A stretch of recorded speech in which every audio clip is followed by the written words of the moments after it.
Adopt a Doc initially matched between one volunteer and one medical staff member.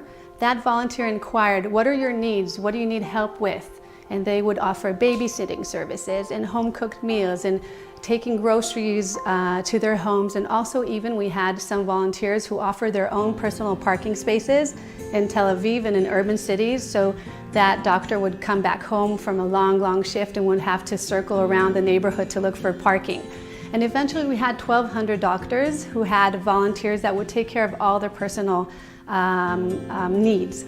So one particular story we had was that we started to hear all sorts of doctors say that they have like pressure from their ears from the masks. So we said, okay, we have like thousands of volunteers. Let's just start to manufacture it by the volunteers. And eventually we had thousands of face mask adopters. We had grandmas who would knit adapters. So we did a lot of work within the hospitals, and essentially we were like the biggest catering service within Israel, unintentionally, because we had all these home cooks and who took care of them.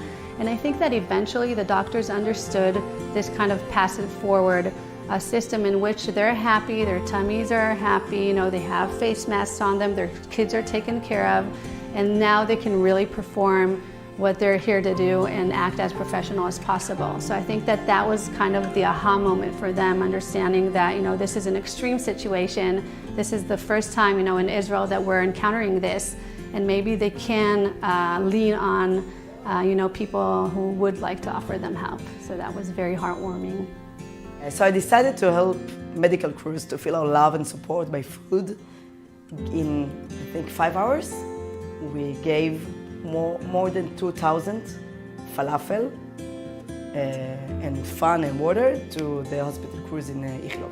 It was moving, it was a bit frightening to give so much food for so many people with masks, but it was like a happy war to do it.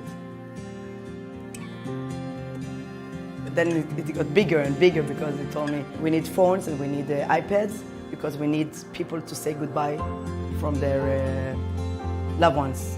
And after 48 hours we have like big amounts of iPads and phones from all of this company, which was really moving.